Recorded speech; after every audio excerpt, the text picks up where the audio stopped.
I think we have to acknowledge that we are at a tremendously pivotal moment in human history. Pivotal for various reasons. I think it's pivotal because of the geopolitical shift that we are seeing in the world today.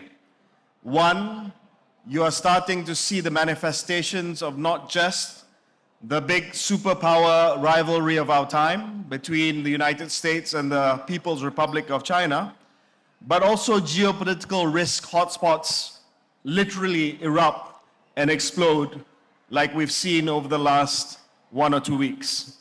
We've seen, for instance, how while we are confronted with slowing global economic growth, higher debt, from trade tensions, from rising public debt, from policy fragmentation and tighter financial conditions, this is exacerbated by political events, trade and tariff turbulence. We're still uncertain as to what will happen after the tariff pause ends, whether that increases new barriers, what the new barriers are.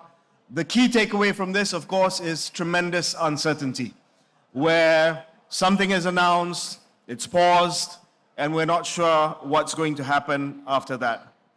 We're starting to see volatility in commodity prices, oil prices fluctuating on a weekly basis. We don't know what will happen in the Middle East, especially since the conflict area of today, which is in Iran, is actually one of the choke points for at least 20% of global oil supply, which is the Strait of Hormuz. In addition to what's happening in the Middle East, other global geopolitical hotspots include the lingering war in Ukraine, North Korea, Northeast Asia, and possibly in the South China Sea. Israel and the genocide in Gaza causes humanitarian crisis with severe food shortages and a famine crisis. All of these things create a world of uncertainty. And of course, a world of uncertainty creates opportunities, but it also creates very, very sharp downturns and possibilities of sharp downturns. I also wanted to add that it's not just the disruption that comes from geopolitics that defines this as an extremely pivotal moment for human history and human civilization. We also have to take into consideration the mega trends that surround technological disruption. If you look at human history, there have been moments of technological disruption that have changed the course of economic development for many, many years to come. And we are at the cusp, or rather we are at the beginning of one of those disruptions. And of course, by that, I mean the confluence of developments in artificial intelligence, in blockchain technology, quantum computing, and biotechnology.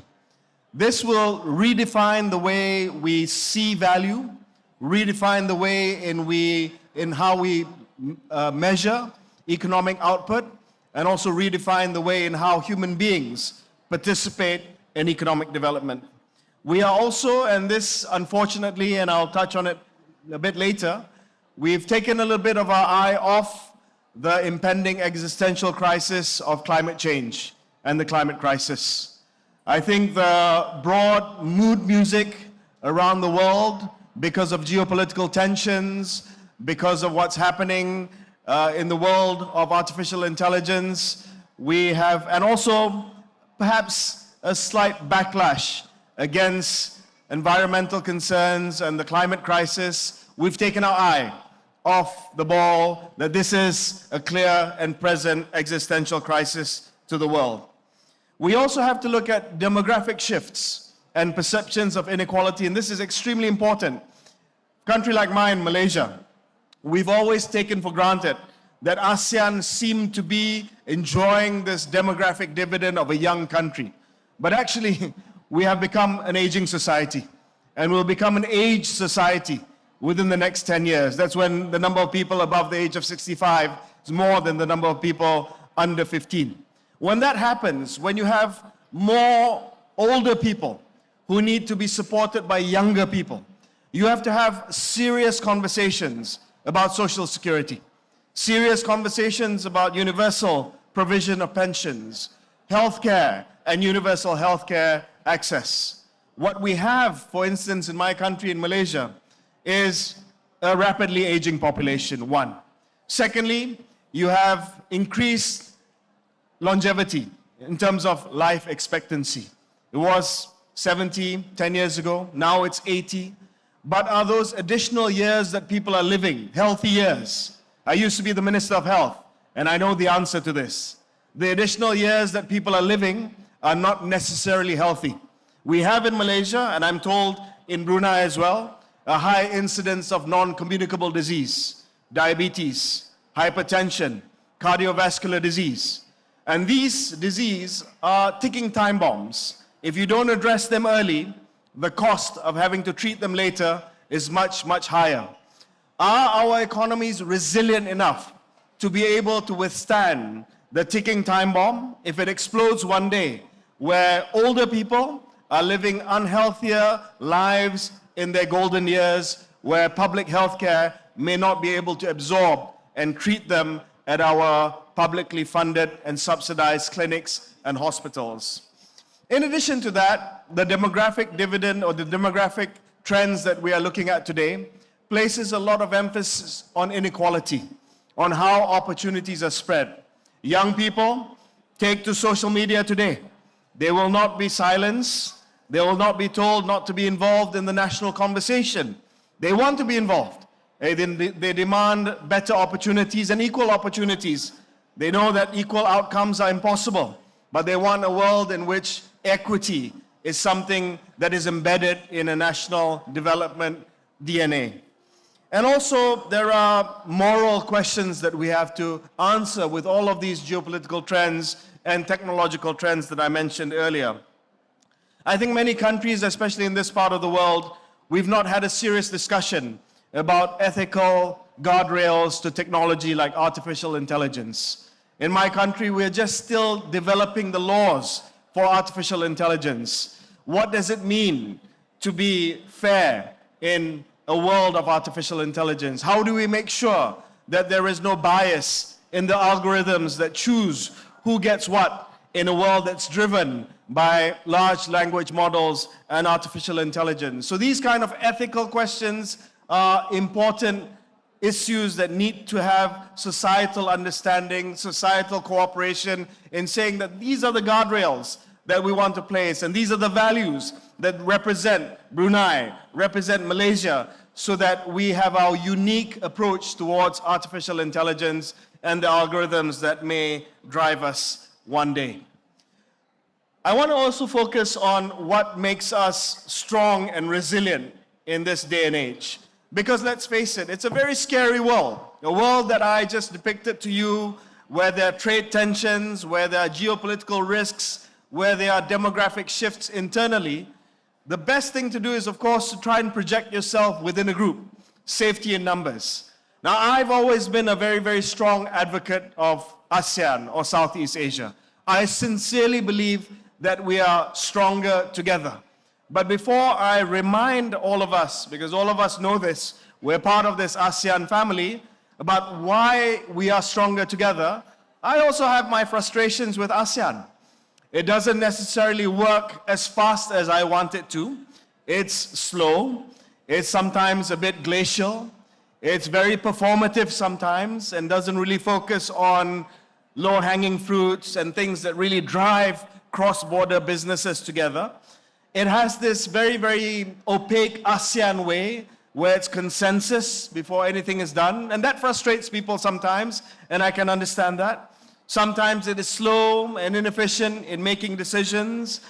Tough decisions sometimes are kicked down the road. For instance, some of our problems that are facing our ASEAN member states, issues in Myanmar, for instance, it takes a bit of time, goes from one summit to another.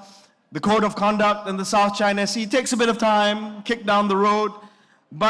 And sometimes we have weak institutional capacity compared to other regional groupings which are deeply integrated, for instance, the European Union. But what I would also argue is that ASEAN has never tried to become the European Union. We've never wanted the common market in the sense of having the European Union. We've never wanted to have a single currency. Our member states are so diverse in terms of its economic development, in terms of its values, in terms of its political systems and structures, that we have to be a big, happy family from everyone. And for that reason, ASEAN works. And sometimes we complain, and I complain as well. Slow, weak institutional capacity. But it's no accident that this part of the world has largely been free of conflict for the last 50 years. It's because of that ASEAN way. It's largely because of this ASEAN and these values that we have created a region where we've been able to get along more than we've been disagreeing with one another. And that's the ASEAN way.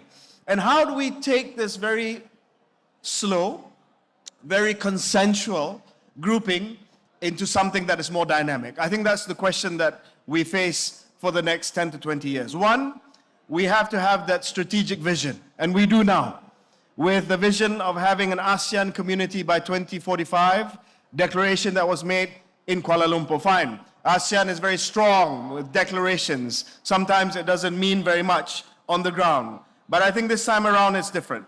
This time around we have a goal of becoming the world's 4th largest economy by 2045. What does that mean? Deepening integration to make sure that we have harmonized trade rules, boosting financial integrations by payment QR codes across the region, easing business and people-to-people movements, upgrading our trade and goods agreement, not just reducing our trade barriers, but also our non-trade barriers. Even small things that we can do on a bilateral basis, on a sub-regional basis, must be accelerated. The border between our countries, for instance, Brunei and Malaysia, how can we accelerate that so during public holidays and weekends, you don't have to wait for hours to get from Miri to Bandar Sri Begawan? Very, very small things, but breaking down those barriers to increase the flow of goods and services. That doesn't require major ASEAN declarations. That requires us to reduce the pain points and the friction at our sub-regional level. What can we do with BIMP-EAGA to make sure that this part of ASEAN, the eastern part of ASEAN, with Nusantara in Indonesia, with the rise, I'm sure you've seen news in Malaysia, with the rise of Sarawak as a new economic powerhouse in the region for green energy, for hydrogen, for hydrocarbon, for hydro energy. How can that be harnessed so that we don't have to wait for the rest of ASEAN before we move at a sub-regional and bilateral level? I wanted to also highlight here another potential success story that we could replicate between Brunei and Malaysia and Indonesia in the BIMP-EAGA region. This is the Johor-Singapore Special Economic Zone that's taking place right now. We launched this earlier this year, end of last year. We decided that deepening integration within ASEAN is very difficult, although we have the ambition to do this. But what if we take this vision and implement it at a sub-regional level first and demonstrate that it can succeed so that it can be replicated across more areas in the region? Now, Southern Johor has been a tremendous engine of growth for Malaysia, simply because of the cost arbitrage with Singapore. Much cheaper, it's a hinterland, much more land available, much more natural resources available. In the last 10 years, it's grown by leaps and bounds. But this time around, we said, what if we extend that region to Singapore? Not just a Johor special economic region, but it combines Singapore as well. So companies come and invest, not just in Singapore, not just in Johor, but in that region with common incentives, with a single window, and with harmonized standards between Johor Bahru and Singapore. And that has created tremendous buzz, tremendous opportunity, and tremendous excitement in how a sub-region can grow. Another example, which I'll touch on a bit later, is how we develop the ASEAN Power Grid. Not across ASEAN, because that costs a lot of money, but how we develop an ASEAN Power Grid starting with several countries. The other thing that the KL Declaration recently in ASEAN had spoken about is prioritizing digital transformation. I did some research before I came here, looked at Brunei's digital economic master plan. One thing that struck me, somebody that coming from Malaysia, 33 million population, to a country with roughly 500,000 people, how fortunate it would be to be in a country like Brunei today, where you are small, you can be nimble, and your rollout of something like a digital economy master plan can be rapid and can be fast. Imagine rolling out your digital ID with eKYC within seconds and attaching that to a digital bank with e-wallet. The sort of public services that you can unlock immediately. Diana was speaking earlier about how to increase private sector investments by unlocking public services through digital ID. You can get private companies and SMEs to provide services, third-party services for public services. So you are in actually a tremendous sweet spot right now, Brunei. Not just the collateral benefits that we get from the trade war, but also your size, your strategic location, and also the realization that you can't rely on oil and gas forever has led to this impetus and this ability and this ambition of wanting to move away not just downstream into adjacent sectors that were mentioned just now, but really unlocking this tremendous potential of a small state. And I'll come to what I believe can benefit small states like Brunei in a bit. I'm mindful of my time, so I'll try and do this as quickly as possible. These are pitfalls that we have to be aware of, which is the divided tech and trade world. This is just, again, contextual background for us to be mindful of. Coming back again to the trade rivalry between the US and China, it's not just a trade rivalry, it's a deep technological rivalry about how tech will develop over the next 10 to 20 years. Of course, there is a ban on advanced semiconductors and AI chips to China, but you see reciprocal actions from the People's Republic of China in restricted rare earth exports, especially to the United States. And this has led to what people call the technological iron curtain and technological silos between the United States and China. You have split tech ecosystems that persist. So Western companies talk against Chinese tech companies, and Chinese tech companies, of course, offering themselves as alternative platforms and hardware for developing countries like Malaysia and Brunei. And this is exactly where we have to be very careful. We have to practice our ASEAN strategic neutrality, and we have to push back when countries force us to take sides, especially when it comes to big line items like tech investments and hardware investments. I want to talk a little bit about sustainability and the fact that there is this backlash against sustainability. And this is because there's a conflation with ESG and what a lot of people dismiss as woke politics. I want to tell you that ESG is not woke politics. Woke politics is quite something else. That's a culture war that's happening in the West. But I want to tell you that climate risk is real, especially in this part of the world.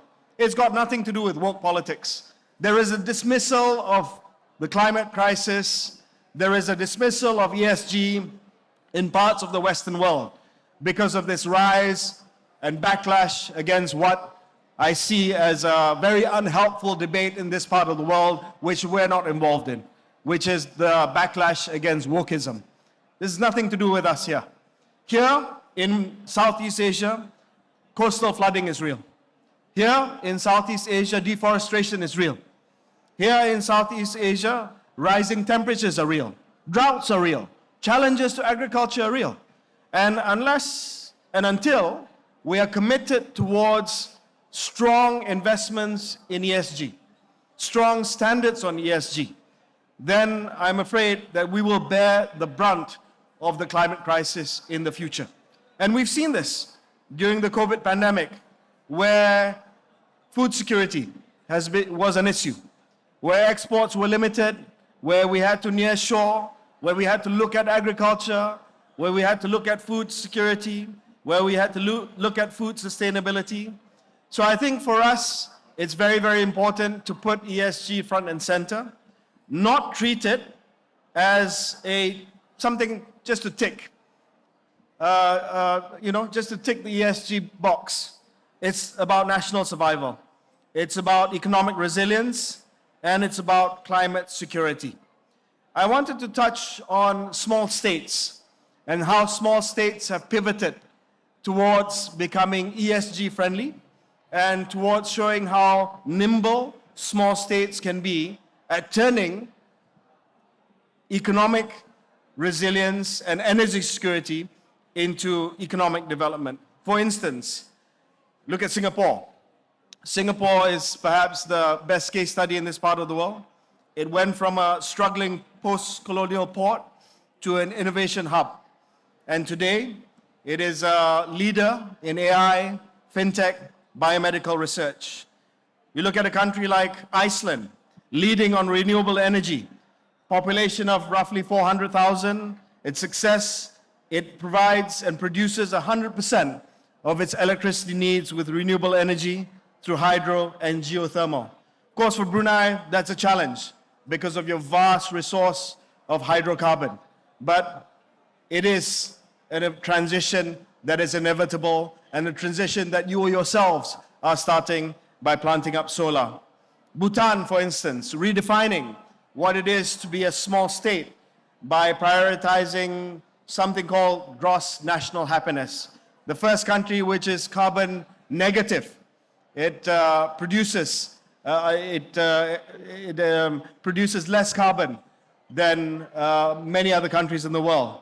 And these are the sort of small state examples that can provide for a successful future of a state that's nimble, of a state that leverages on natural resources to make energy transition real. Very quickly, very busy slide, but I just wanted to touch on two things here. How grand ambition is one thing, but rather focusing on sub-regional successes is actually far more important. This is a map of the ASEAN power grid. So this is, if you plan your interconnection for the ASEAN power grid, up to 2040, you should be able to get about 17,000 megawatts through the ASEAN power grid. Currently, it's about 7,700. Ongoing projects, about 1,000. Why does it take a long time? Well, it's costly. There are many, many standards and regulatory approvals that you need. But the success story coming from the recent ASEAN summit was focusing on sub-regional grids and connections. For instance, Malaysia and Singapore now has cross-border trade via Energy Exchange Malaysia, where we can have green energy transferred within 148 days of project operation from Malaysia to Singapore, which is in need of green energy. We announced recently at the ASEAN summit, the Laos, Thailand, Malaysia, Singapore interconnection, where hydropower imports from solar and wind will be sold from Laos, Vietnam, through Malaysia to Singapore. So these are opportunities in green transition, but again, focusing not on just the big picture, which takes time, which takes regulatory approvals, which takes massive amounts of investments, into really operating at the sub-regional level. Digital transformation, spoke about it earlier. I wanted to congratulate Brunei for your digital economic master plan that was launched. But again, devil in the details and devil in driving the implementation. I just wanted to go quickly. You have tremendous 5G penetration in Brunei. Every country is envious of your 5G penetration, of your mobile device penetration. But without focusing on, and this is crucial, focusing on this, then I think not just Brunei, but Malaysia, and other countries in Southeast Asia, we will be left behind. And that's your sense of urgency of embedding artificial intelligence into training and into education. And I can't stress this enough, where we actually have to get much more urgent about aligning artificial intelligence in our education system. I feel that a lot of our education ministries are still behind the curve. I mean, I just wanted to highlight reforms that I believe are extremely essential in ensuring that AI is at the front and center of our education literacy. One, we have to really have a strong and detailed look at our national curriculum, how teaching is done at schools. You have to move from being able to conduct your education through a lecture mode into one where artificial intelligence is embedded in our education. We have 400,000 teachers in Malaysia. Where are we in terms of training and teaching them in LLM tools like ChatGPT and other LLM models? Where are we in terms of ensuring that there is AI integration in our technical and vocational education?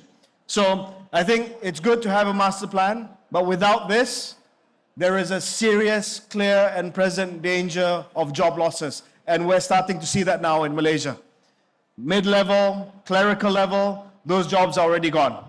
And until and unless our young job seekers are taught to prompt, are taught to vibe code, not coding, but vibe coding, basically telling your ChatGPT how to code by natural language, then I think we will be confronted with a disruption that we cannot recover from.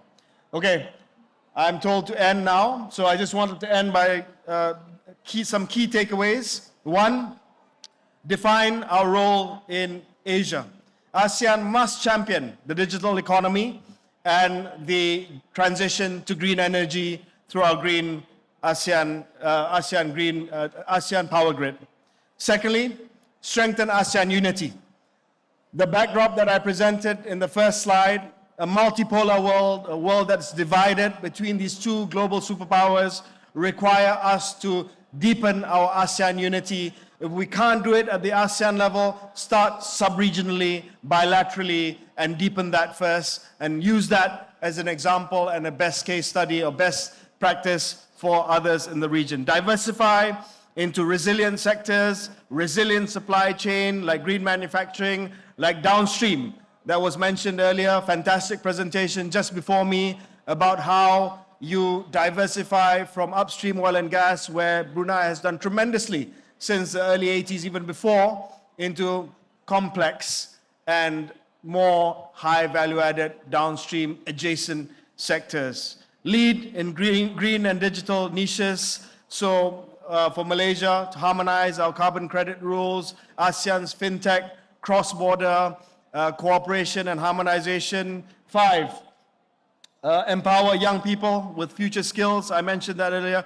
And my last key takeaway, again, I'm envious of where Brunei is right now. Geographical location, young, hungry population, young people who are digitally aware, digitally native. Also your nimbleness, the fact that you should be able to break down silos very quickly, fast-track initiatives, whether it's digital ID, whether it's your 5G, whether it's smart licensing, or your halal certification. You are literally at the beginning of what I see as an exciting trajectory for Brunei over the next 20, 30 years. And we hope from Malaysia to be there to support you. And we hope that ASEAN will also be there so that our aspirations of becoming the 4th largest economy in the world by 2045 is a reality, with Brunei as a key driver of that success. Thank you very much.